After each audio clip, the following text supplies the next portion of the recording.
தேவனுடைய பரிசுத்த நாமங்களுக்கு துதிகன மகிமை உண்டாவதாக. மத்தேயு 7ஆம் அதிகாரத்திலிருந்து ரட்சிப்பு, நிகழ்கால ரட்சிப்புல வாழ வேண்டிய, செய்ய வேண்டிய காரியங்களை குறித்து பார்த்து கொண்டு வருகிறோம்.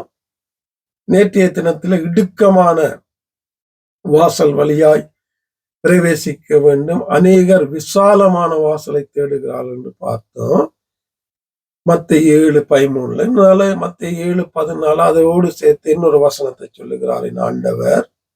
ஜீவனுக்கு போகிற வாசல் இடுக்கமும் வழி நெருக்கமாய் இருக்கிறது, அதை கண்டுபிடிக்கிறவர்கள் சிலர். பாருங்க, ஜீவன் என்றால் நித்திய ஜீவனை குறித்து பேசுகிறாரு. அதுக்கு போகிற வாசல் இடுக்கமும் வழி நெருக்கமாய் இருக்கிறது. வேதத்தின்படி வாழுவோமாயிருந்தால் அது இடுக்கம், வேதத்தின்படி வாழுவோமாயிருந்தால் அது நெருக்கம். ஆனா ஒரு வாழ்க்கை, ஒரு காரியமா தான் இந்த பூமியில வாழும்போது இருக்கும். களவு செய்ய இயலாது, பொய் சொல்ல இயலாது, விபச்சாரம் செய்ய இயலாது, ஆலயமாய் இருக்கிறவங்களை கெடுக்க இயலாது, குடிக்க இயலாது, சிகரெட் பத்த இயலாது.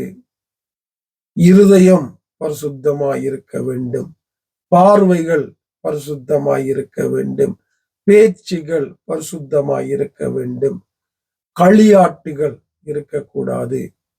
உலகத்தோடு சேர்ந்து வாழுகிற வாழ்க்கை வாழ முடியாது. இப்படி எல்லாம் பார்க்கும்போது அந்த வாழ்க்கை இடுக்கமும் நெருக்கமாய்த்தான் இருக்கும். சத்துருவையும் சிநேகிக்க வேண்டும், எல்லார் மேலும் அன்பு காட்ட வேண்டும், விசாரிக்க வேண்டும், கவனிக்க வேண்டும். இப்படியான காரியங்கள் வேதம் சொல்லும் போது இதன்படி வாழுகிறது கடினமான ஒரு காரியமாய் இருக்கும் என்பதுல சந்தேகம் கிடையாது. ஆனா அப்படி வாழ முடியாது என்று சொல்ல முடியாது. இயேசு வாழ்ந்தார், இயேசு வாழ்ந்தார், அப்போஸ்தலர் வாழ்ந்து காட்டி இருக்கிறாங்க. அப்படி இருக்கும்போது அவர்களை பின்பற்ற வேண்டும், அதன்படி அப்படி வாழ வேண்டும் என்று தெய்வம் எதிர்பார்க்கிறார். ஏனோ தானோ ஒன்று எங்கட விருப்பப்படி, எங்கட இஷ்டப்படி வாழுவோமா இருந்தா அந்த ஜீவனுக்குள்ள பிரவேசிக்க மாட்டோம். உலகத்தோட சேர்ந்து, உலகத்துல தானே இருக்கிறோம், உலகத்தோட சேர்ந்து தானே போகணும். எல்லாரையும் நாங்க நேசிக்கிறபடியா எல்லாரும் அவங்களோட அவங்க செய்கிற காரியங்களோட நாங்க சேர்ந்து தானே போகணும் என்னெல்லாம் சொல்லுவோமா இருந்தா, வாழுவோமா இருந்தா அந்த ஜீவனை விட்டு விடுவோம். நித்திய ஜீவனை நன்றாக புரிந்து கொள்ள வேண்டும். ஆகவே ஆவியானவர் வரும்போது பாவத்தை, நீதியை, நியாய தீர்ப்பை குறித்து கண்டித்து உணர்த்தும் போது அந்த பாவத்தை விட்டு அந்த நியாய தீர்ப்புல நிக்கத்தக்கதாக தேவனுடைய நீதியின்படி வாழுகிற அந்த வாழ்க்கை இடுக்கமும் நெருக்கமாய் கண்டிப்பா இருக்கும்.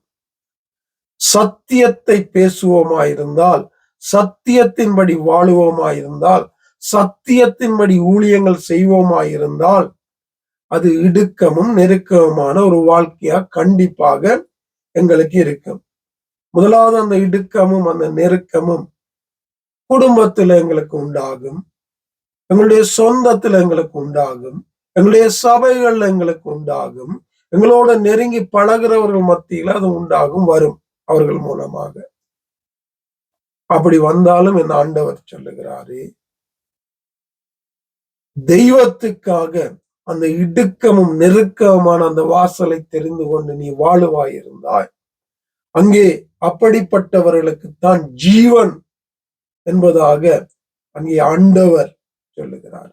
ஆவியானவர் தொடர்ந்து விசாலமான வாசல் வழியாய் வாழுவதற்கு நாங்கள் பிரவேசிக்காதபடி, முயற்சிக்காதபடி, எங்களை விட்டு விடாதபடி, ஆண்டவருடைய வார்த்தையின்படி வாழ்ந்து ஆவியானவருடைய உணர்த்தின்படி நடத்தப்பட்டு தேவன் விரும்புகிற தேவ சித்தத்தை செய்து அந்த இடுக்கமும் ஒடுக்கமும் நெருக்கமான வாசல் வழியாய் வாழ்ந்து நித்திய ஜீவனை சுதந்திரத்துக் கொள்ள ஆவியானவர் தொடர்ந்து உங்களை வழி நடத்தி ஆசீர்வதிப்பாராக. ஆமேன்.